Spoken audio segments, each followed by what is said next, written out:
اہلیت نہ رکھنے والوں کو منصب خلافت سے دور رکھا جائے۔ بخاری کی حدیث ہے، رسول اللہ صلی اللہ علیہ وآلہ وسلم نے ارشاد فرمایا، جب امانت داری دنیا سے اٹھ جائے تو قیامت قائم ہونے کا انتظار کرنا۔ سوال کیا گیا کہ امانت داری کے اٹھ جانے سے کیا مراد ہے؟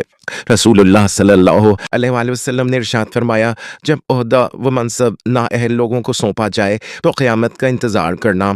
سید ابو الاعلیٰ مودودی رحمۃ اللہ علیہ فرماتے ہیں، جب طاقت بگڑے ہوئے لوگوں کے ہاتھوں میں ہوگی اور جب خلق خدا کا رزق انہی کے تصرف میں ہوگا تو وہ نہ صرف خود بگاڑ پھیلائیں گے بلکہ بگاڑ کی ہر صورت ان کی مدد اور حمایت سے پھیلے گی، اور جب تک اختیارات ان کے قبضے میں رہیں گے کسی چیز کی اصلاح نہ ہو سکے گی۔ اس دور میں ان جو صدیاں گزر رہی ہیں، ان 10-12 صدیوں میں اس سے زیادہ خوش نصیب انسان اور کوئی نہیں ہوگا جس کے ہاتھوں خلافت راشدہ پھر سے آ جائے۔ دنیا میں 160 ملک ہیں اس وقت، ان میں سے 60 ملک مسلمان ہیں، 100 ملک مختلف دینوں ادیان کے ہیں۔ 160 وزیر اعظم تو ہوں گے نا؟ کتنے وزیر اعظموں کے ناموں کو آپ جانتے ہیں؟ تو وزیر اعظم آتے ہیں، چلے جاتے ہیں، مرمرا جاتے ہیں، کوئی ان کو پوچھتا نہیں، کسی کو ان کے ناموں کا پتہ نہیں ہوتا۔ لیکن عمر بن عبدالعزیز کو تو کوئی نہیں بھولا۔ صرف 2.5 سال بھائی عمر بن عبدالعزیز سے پہلے بھی لوگ گزر گئے، اس کے بعد بھی گزر گئے، لیکن عمر بن عبدالعزیز رحمت اللہ علیہ، اس کے بعد دیکھیں بہت لوگ اور بھی آئے۔ کیا کیا تھا اس نے کوئی اپنی جاگیریں بنائی تھی؟ عمر بن عبدالعزیز نے کوئی کارخانے لگائے تھے؟ عمر بن عبدالعزیز نے اپنی آئندہ نسلوں کے لیے کوئی حکومت کا بندوبست کیا تھا؟ اور یار صرف 2.5 سال اس کی حکومت تھی، صرف ایک کام کیا تھا، اس نے کہا تھا میں آقا نامدار کے طریقے پہ حکومت کروں گا، پھر سے خلافت کو میں لے آؤں گا، چنانچہ وہ خلیفہ بن گیا۔ تو دنیا میں وزیر اعظم بننا کوئی بڑی بات نہیں ہے۔ دنیا میں ہر وقت 160 وزیر اعظم موجود ہوتے ہیں جن کا نام کا ہی ہمیں پتہ نہیں کون ہے کیا نہیں، مر کب جائیں گے کسی کو پتہ نہیں ہوگا۔ لیکن اے کاش اب جو شخص آنے والا ہمارا وزیر اعظم ہے وہ صرف وزیر اعظم نہ ہو، وہ عمر بن عبدالعزیز کا متبع اور مقلد ہو۔ محمد بن عروہ یمن کا گورنر بن کر شہر میں داخل ہوا۔ لوگ استقبال کے لیے امڑ آئے۔ لوگوں کا خیال تھا کہ نیا گورنر لمبی چوڑی تقریر کرے گا۔ محمد بن عروہ نے صرف ایک جملہ کہا اور اپنی تقریر تمام کر دی۔ وہ جملہ یہ تھا، لوگو یہ میری سواری میری ملکیت ہے، اس سے زیادہ اگر میں لے کر واپس پلٹا تو مجھے چور سمجھا جائے۔ یہ عمر بن عبدالعزیز رحمۃ اللہ علیہ کا سنہری دور تھا۔ محمد بن عروہ نے یمن کو خوشحالی کا مرکز بنا دیا۔ جس دن وہ اپنی گورنری کا ماہ و سال پورا کر کے واپس پلٹ رہا تھا، لوگ اس کے فراق میں رو رہے تھے۔ لوگوں کا جمع غفیر موجود تھا اور امید تھی کہ وہ لمبی تقریر کرے گا۔ محمد بن عروہ نے صرف ایک جملہ کہا اور اپنی تقریر ختم کر دی۔ لوگو یہ میری سواری میری ملکیت تھی، میں واپس جا رہا ہوں، میرے پاس اس کے سوا کچھ نہیں ہے۔ لوگوں کو اندازہ نہیں ہے کہ ساری عزت اس میں رکھی ہوئی ہے۔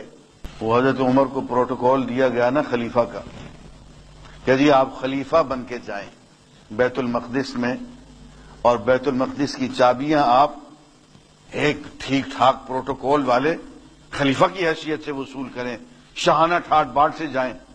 ایک مشکی گھوڑا لے کے آئے، شاہی پوشاک لے کے۔ سیدنا عمر بیچارے دیکھتے رہے تماشا کہ یہ میرے صحابی میرے ساتھ کر کیا رہے ہیں۔ تو حضرت عمر سے کہا کہ یہ شاہی پوشاک آپ پہنا دی۔ دیکھا اپنے آپ کو، مشکی گھوڑے پہ بیٹھ گئے، مشکی گھوڑا چلا اور اس کی شاہی چال تھی، مشکی گھوڑے پہ بھی سواری کر لی، شاہی پوشاک بھی پہن لی۔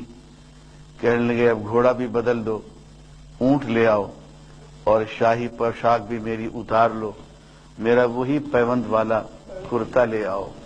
نحن قوم اعزنا اللہ بالاسلام، ہم وہ قوم ہیں کہ ہمیں اللہ نے اس پروٹوکول سے عزت نہیں دی ہے، ہمیں اللہ نے اسلام سے عزت دی ہے۔ یہ اتباع رسول کی، یہ نسبت رسول کی برکت ہے۔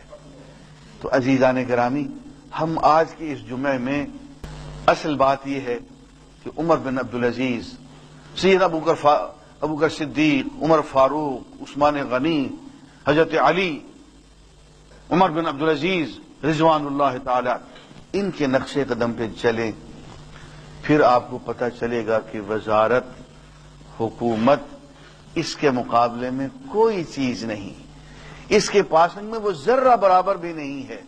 اصل چیز جو ہے وہ محمد الرسول اللہ کی غلامی ہے کہ محمد سے وفات ہونے تو ہم تیرے ہیں، یہ جہاں چیز ہے کیا، لوح و قلم تیرے ہیں۔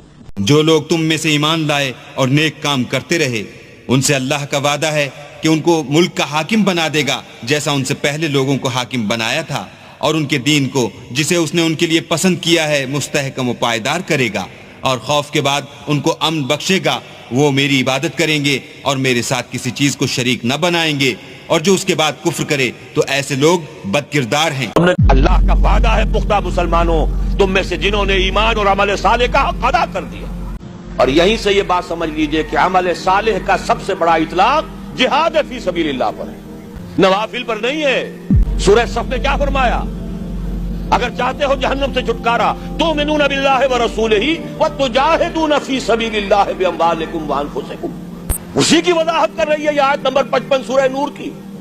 وعد اللہ الذین آمنوا منکم وعملوا الصالحات، تو عمل صالح سے مراد کیا ہے؟ تقابل کیجئے، القرآن یفسر بعضہ بعضا، مراد ہے جہاد فی سبیل اللہ۔ اے مسلمانوں، تم نے ایمان اور جہاد کا جو حق ادا کر دیا، اب 3 وعدے ہیں ہمارے۔ لَيَسْتَخْلِفَنَّهُمْ فِي الْأَرْضِ كَمَا اسْتَخْلَفَ الَّذِينَ مِنْ قَبْلِهِمْ، لازماً انہیں خلافت عطا کریں گے زمین میں جیسے کہ ان سے پہلوں کو خلافت عطا کی تھی۔ یا داؤد انا جعلناک خلیفۃ فی الارض، کبھی اگر داؤد اور سلیمان کی حکومتیں ہو سکتی تھی تو محمد رسول اللہ کی امت کی حکومت کیوں نہیں ہو سکتی؟ لَيَسْتَخْلِفَنَّهُمْ فِي الْأَرْضِ كَمَا اسْتَخْلَفَ الَّذِينَ مِنْ قَبْلِهِمْ وَلَيُمَكِّنَنَّ لَهُمْ دِينَهُمُ الَّذِي ارْتَضَىٰ لَهُمْ، اور جو دین کے اللہ نے تمہارے لیے پسند کر لیا ہے اب اس کو تمکن عطا کرے گا، غلبہ عطا کرے گا۔